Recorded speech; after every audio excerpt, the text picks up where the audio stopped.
जब रात में आसमान साफ हो तो ऊपर की ओर देखें, आपको वहां हजारों छोटे चमकीले डॉट्स दिखाई देंगे। ऐसा लग सकता है कि वे एक ही जगह पर स्थिर हैं, लेकिन असल में वे लगातार मूव कर रहे हैं। 1,00,000 सालों में सेम शेप या पैटर्न का कोई कॉन्स्टलेशन नहीं रहेगा जिसे हम आज जानते हैं। और उन सभी लाल बौनों, छोटे तारों, प्लैनेट्स, स्पेस बॉडीज के बारे में सोचें जिन्हें हम बिना मदद के अपनी आंखों से देख भी नहीं सकते हैं। लाल बौने तारे खासतौर से कूल होते हैं। वे आमतौर पर हमारे सूर्य के साइज के आधे होते हैं और लगभग 1/10वें हिस्से तक चमकीले होते हैं। हो सकता है कि वे आसमान की सबसे चमकीली चीज ना हो, लेकिन वे बहुत ज्यादा लंबे समय तक जिंदा रहते हैं।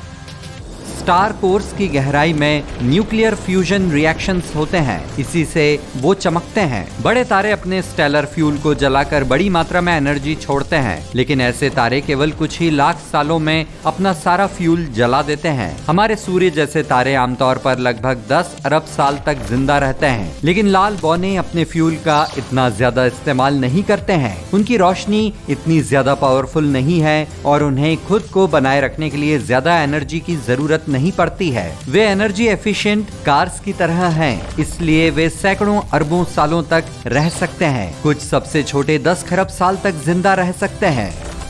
सूर्य जैसे तारों में ज्यादातर हाइड्रोजन खर्च नहीं होती है। इस तरह के तारों की कोर के बजाय एटमॉस्फेयर में ये गैस ज्यादा होती है। इसका मतलब है कि ज्यादातर हाइड्रोजन फ्यूजन रिएक्शंस में हिस्सा नहीं लेती है, लेकिन लाल बौनों के साथ अलग होता है। वे अपनी पूरी बॉडीज में प्लाज्मा को सर्कुलेट करते हैं। ये तारे अपनी बाहरी लेयर से ताजा हाइड्रोजन रिजर्व्स को अपनी कोर में खींचते हैं। यही फ्यूजन रिएक्शंस को जारी रखता है। एक दिन दूर भविष्य में हमारे सूर्य जैसे तारे फ्यूल के खत्म होने के कारण नहीं रहेंगे। यूनिवर्स छोटे लाल बौनों से भर जाएगा। उनके पास चमकने और अपने आसपास की स्पेस को रोशन करने के लिए जरूरी एनर्जी नहीं होगी। हमारे वंशज अगर कोई होंगे तो उन्हें विरासत में एक डिम और अंधेरे से भरा ब्रह्मांड मिलेगा।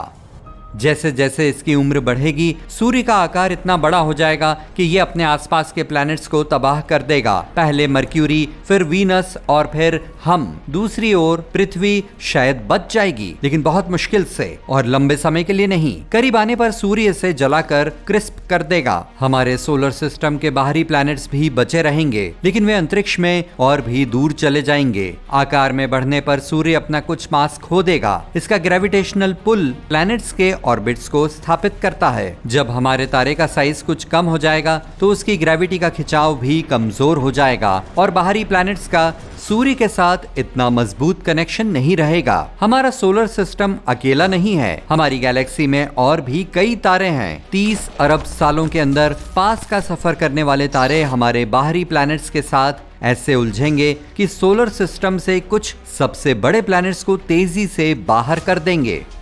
आखिरी प्लैनेट जो रह जाएगा वो थोड़ी ज्यादा देर तक रहेगा, शायद 100 अरब साल तक, लेकिन आखिर में वो भी सोलर सिस्टम से बाहर कर दिया जाएगा। एक थ्योरी का दावा है कि हमें अपने प्लैनेट पर ज्यादातर पानी बर्फ से लदे मीटियोरॉइड्स और कॉमेट्स से मिला है। बर्फ और धूल की जमी हुई बॉल्स से। जैसे ही वे शुरुआत की पृथ्वी पर क्रैश हुए, वे शायद अपने साथ पानी भी लाए जो जीवन के पनपने के लिए जरूरी था। लेकिन यही ऑब्जेक्ट जिन्होंने हो सकता है कि हमारे प्लैनेट पर जीवन को पैदा किया हो, इसका अंत भी बन सकते थे। ये अगर की बात नहीं है, बल्कि बात है कि ऐसा कब होगा। और वैज्ञानिकों को लगता है कि ये बहुत मुमकिन है कि एक इतनी बड़ी एस्ट्रॉइड या कॉमेट जो पृथ्वी पर जीवन का सफाया कर दें, हमारे प्लैनेट से टकराएगी। लेकिन ये दूर के भविष्य में होगा और किस्मत से हमारे पास ऐसी चीजों को प्रेडिक्ट करने और समय पर रिएक्ट करने की टेक्नोलॉजी है। लेकिन कुछ दूसरे कॉस्मिक कोलिजन्स भी हैं जिन्हें हम टाल नहीं सकते, चाहे हम कुछ भी कर लें। हमारी पड़ोसी गैलेक्सी एंड्रोमेडा 68 मील प्रति सेकंड की रफ्तार से सोलर सिस्टम की ओर बढ़ रही है। मिल्की वे और एंड्रोमेडा के बीच 2.5 मिलियन प्रकाश वर्ष की दूरी है। इसलिए खुशकिस्मती से हमारा पड़ोसी ये दूरी जल्द ही तय नहीं कर पाएगा। ये लगभग 4 अरब सालों में ही होगा। 2 गैलेक्सीज की ऐसी टक्कर हमारे आने वाली पीढ़ियों के लिए बड़े कैओस का कारण बन सकती है। अगर उनमें से कोई भी तब भी पृथ्वी पर रह रहा हो तभी दोनों गैलेक्सीज एक दूसरे से स्लाइड करते हुए निकलेंगी। फिर वे तब तक अलग होती रहेंगी जब तक कि ग्रेविटेशनल फोर्स उन्हें वापस एक साथ खींचना शुरू न कर दे। जैसे ही वे मर्ज होंगी, वे दोनों अपनी डिस्क जैसे स्ट्रक्चर खो देंगी और एक बड़ी एलिप्टिकल गैलेक्सी बन जाएंगी। इससे पहले से ही मिल्कोमेडा का निकनेम मिल चुका है। मिल्की वे को जैसा हम आज जानते हैं वो वैसी नहीं रहेगी। अंतरिक्ष लगातार मोशन में है, ये हर समय बदल रहा है। भविष्य में यूनिवर्स के साथ क्या हो सकता है, इसके बारे में वैज्ञानिकों के पास कुछ मुमकिन सिनेरियोज हैं। Number 1, the big rip. इस थ्योरी का दावा है कि यूनिवर्स अनंत रूप से बढ़ता जाएगा। एक पॉइंट पर इसके फैलने का खिंचाव उस ग्रेविटेशनल फोर्स से ज्यादा हो जाएगा जो कि इसे एक साथ रखे हुए है। अगर ऐसा होता है तो ये गैलेक्सीज, तारों, ब्लैक होल्स और पृथ्वी सहित दूसरी सभी स्पेस बॉडीज को अलग कर देगा। यूनिवर्स कुछ डिस्कनेक्टेड पार्टिकल्स में बदल जाएगा। लगभग 5 अरब साल पहले तक यूनिवर्स अपने पावरफुल ग्रेविटेशनल पुल के कारण धीरे धीरे फैल रहा था। फिर इसकी ग्रोथ तेज हो गई। कुछ एक्सपर्ट्स का कहना है कि ऐसा डार्क एनर्जी के असर के कारण हुआ। डार्क एनर्जी वो रहस्यमयी फोर्स है जो हमारे यूनिवर्स का लगभग 70% हिस्सा बनाती है। ये फोर्स इसे धीमा करने के बजाय तेजी से फैलने के लिए पुश करता है। इसलिए बिग रिप सिनेरियो के मामले में डार्क एनर्जी ग्रेविटी पर उस पॉइंट तक जीत हासिल करेगी जहां वो इंडिविजुअल एटम्स को तोड़कर अलग कर देगी। Scenario number 2, the big crunch. एक पॉसिबिलिटी है कि यूनिवर्स उस पॉइंट पर पहुंच जाएगा जहां वो फैलना बंद कर देगा। ग्रेविटी एक डोमिनेंट फोर्स बन जाएगी। हो सकता है कि ये यूनिवर्स के एक्सपेंशन को उलट भी दे। फिर ब्रह्मांड सिकुड़ने लगेगा जिससे प्लैनेट्स, तारे और यहाँ तक कि पूरी गैलेक्सीज टकराने लगेंगी। आखिर में पूरा यूनिवर्स अपने आप में ढह जाएगा। एक बार जब सब कुछ एक अनंत रूप से छोटे से पॉइंट में कंप्रेस हो जाएगा जिसे बिग क्रंच कहा जाता है, तो यूनिवर्स एक बार फिर से फैलना शुरू कर सकता है। Theory number 3, the big freeze. इस सिनेरियो में एंट्रोपी तब तक बढ़ेगी जब तक वो अपने मैक्सिमम वैल्यू तक नहीं पहुंच जाती। एंट्रोपी बेसिकली ये विचार है कि यूनिवर्स में सब कुछ किसी न किसी पॉइंट पर आकर डिसऑर्डर में बदल जाता है।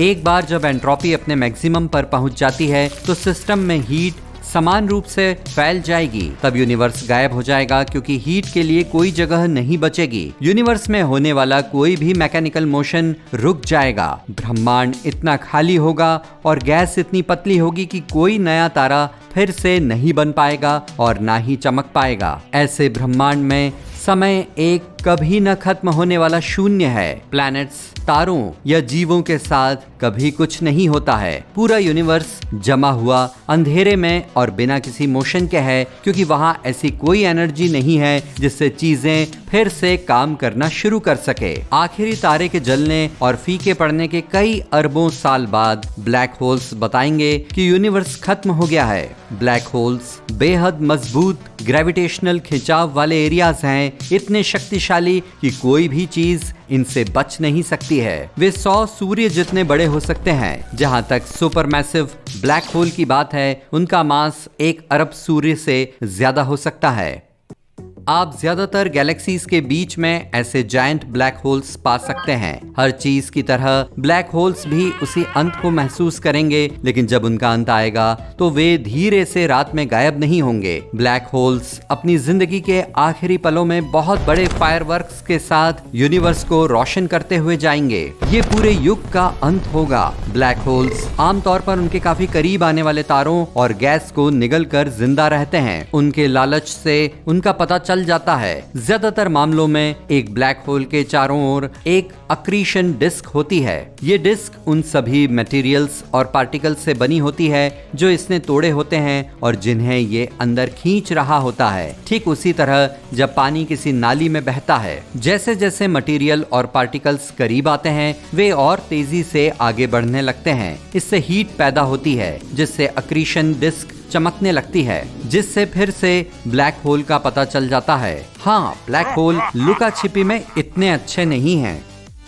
ब्लैक होल के इवेंट होराइजन को पार करने वाली चीजें, जिसे नो रिटर्न का पॉइंट भी कहा जाता है, हमेशा के लिए खो जाती हैं। लेकिन स्टीफन हॉकिंग की एक थ्योरी के मुताबिक आप ब्लैक होल से बच सकते हैं। वैक्यूम में भी घूमने वाले पार्टिकल्स होते हैं। मान लीजिए कि एक पार्टिकल में पॉजिटिव और एक में नेगेटिव एनर्जी है। अगर वे दोनों ब्लैक होल के पास आते हैं तो मुमकिन है कि एक उसमें गिर जाएगा जबकि दूसरा बच जाएगा। इसका मतलब है कि ब्लैक होल ने पार्टिकल को दूर कर दिया है और इस पार्टिकल ने ब्लैक होल के मास का कुछ हिस्सा अपने साथ ले लिया है। यही वजह है कि ब्लैक होल सिकुड़ने लग सकता है। जैसे ही ये इवोपरेट होना शुरू होता है, ये अपना मास खो देता है और धीरे धीरे छोटा हो जाता है। ज्यादा से ज्यादा पार्टिकल्स तब तक निकलते रहते हैं जब तक कि बची हुई एनर्जी एक ही बार में बाहर नहीं निकल जाती। फाइनल सेकंड के आखिरी 10वें हिस्से में अंतरिक्ष के एक बहुत ही छोटे से रीजन में एनर्जी और लाइट का एक बहुत बड़ा फ्लैश होता है और फिर ये सब गायब हो जाता है।